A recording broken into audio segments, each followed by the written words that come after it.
آدم علیہ السلام کے بعد 1000 سال تک توحید پر قائم رہنے کے بعد ان لوگوں میں بت پرستی اس طرح شروع ہوئی کہ ان برے لوگوں میں بعض نیک لوگ بھی تھے۔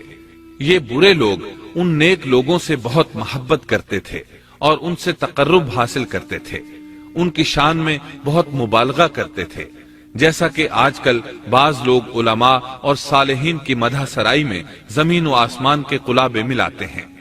یہی چیز بعد میں شرک کا ذریعہ بنی۔ امام بخاری رحمت اللہ علیہ نے سورہ نوح آیت 23 میں اللہ کے فرمان اور انہوں نے کہا کہ ہرگز اپنے معبودوں کو نہ چھوڑنا اور نہ ود اور سوا اور یغوث اور یعوق اور نصر کو چھوڑنا کی تفسیر کرتے ہوئے ابن عباس رضی اللہ عنہما سے روایت کی ہے۔ وہ فرماتے ہیں کہ یہ نوح علیہ السلام کی قوم کے بعض نیک آدمیوں کے نام ہیں۔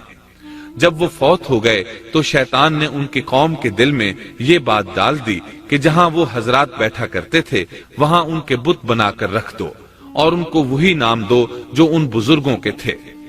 انہوں نے ایسا ہی کیا اور پتھر کے بت بنا کر ان کے نام ان بزرگوں والے رکھ دیے۔ اس وقت تو بتوں کی پوجا نہ ہوئی، لیکن جب یہ لوگ فوت ہو گئے اور علم مٹ گیا تب ان کی پوجا ہونے لگی۔ ابن عباس رضی اللہ عنہما فرماتے ہیں نوح علیہ السلام کی قوم کے یہی بت بعد میں عرب میں پوجے گئے، یعنی ان نیک بزرگوں کے بت بنا لیے گئے اور آہستہ آہستہ ان کی پوجا شروع کر دی گئی، اور سب لوگوں نے ایک اللہ کی عبادت سے انکار کر دیا۔ نوح علیہ السلام اکیلے اس دنیا میں موحد اور توحید پرست باقی رہ گئے۔ نوح علیہ السلام کا نسب کچھ یوں ہے: نوح بن لامک بن متو شلح بن ادریس۔ اس طرح ادریس علیہ السلام ان کے پردادا ہوئے۔ اس وقت لوگوں کی عمریں بہت طویل ہوتی تھیں، اس لیے ہم کہہ سکتے ہیں کہ ادریس علیہ السلام کئی 100 سال زندہ رہے اور نوح علیہ السلام 1000 سال سے بھی زیادہ عرصہ زندہ رہے۔ عمریں لمبی ہونے کی وجہ سے ادریس علیہ السلام اور نوح علیہ السلام کے درمیان کافی مدت بنتی ہے، اور اسی مدت کے دوران کفر و شرک نے زور پکڑا اور بتوں کی عبادت شروع ہو گئی۔ تب اللہ تعالیٰ نے نوح علیہ السلام کو زمین میں مبعوث فرمایا۔ ابن عباس رضی اللہ عنہما سے روایت ہے کہ نبی صلی اللہ علیہ وسلم نے فرمایا آدم علیہ السلام اور نوح علیہ السلام کے درمیان 10 قرن تھے۔ ایک قرن 100 سال کا ہوتا ہے۔ آدم علیہ السلام کے 1000 سال بعد تک لوگ توحید پر قائم رہے، پھر آہستہ آہستہ شیطان نے انہیں شرک کے راستے پر ڈال دیا، شرک عام ہو گیا، ایک اللہ کی عبادت بالکل ختم ہو کر رہ گئی۔ تب اللہ نے نوح علیہ السلام کو مبعوث فرمایا، انہوں نے اللہ کی طرف دعوت دی، انہوں نے بہت مشقت اٹھائی، جیسا کہ سورہ نوح میں اللہ فرماتے ہیں اللہ تعالیٰ بخشش اور رحم کرنے والے کے نام سے شروع کرتا ہوں۔ یقیناً ہم نے نوح کو ان کی قوم کی طرف بھیجا کہ اپنی قوم کو ڈراؤ اور خبردار کر دو، اس سے پہلے کہ ان کے پاس دردناک عذاب آ جائے۔ نوح نے کہا اے میری قوم، میں تمہیں صاف صاف ڈرانے والا ہوں کہ تم اللہ کی عبادت کرو اور اس سے ڈرا کرو اور میرا کہنا مانو، تو وہ تمہارے گناہ بخش دے گا اور تمہیں ایک وقت مقررہ تک چھوڑ دے گا۔ یقیناً اللہ کا وعدہ جب آ جاتا ہے تو موقوف نہیں ہوتا، کاش تمہیں سمجھ ہوتی۔ نوح علیہ السلام تبلیغ کے سلسلے میں سخت محنت کرتے، دن رات لوگوں کے گھروں اور ان کے اجتماعات میں جا جا کر انہیں دعوت دیتے۔ آپ انہیں اعلانیہ اور پوشیدہ طور پر دعوت دیتے، یہاں تک کہ دعوت دیتے دیتے انہیں 950 سال گزر گئے، لیکن سوائے چند لوگوں کے کوئی ایمان نہ لایا۔ تب انہوں نے اللہ سے دعا کی اے میرے اللہ، میں نے اپنی قوم کو دن رات تیری طرف بلایا، لیکن میرے بلانے سے یہ اور زیادہ بھاگنے لگے۔ انہوں نے اپنے کانوں میں انگلیاں ٹھونس لیں، اپنے اوپر کپڑے اوڑھ لیے اور کہنے لگے ہم تیری شکل دیکھنا نہیں چاہتے۔ میرے اللہ، یہ لوگ تیری باتیں سننا پسند نہیں کرتے۔ میں نے پھر بھی ان سے کہا اپنے مالک سے بخشش طلب کرو، وہ بڑا بخشنے والا ہے۔ اس وقت نوح علیہ السلام کی قوم میں ایک بادشاہ تھا، وہ بہت مغرور تھا۔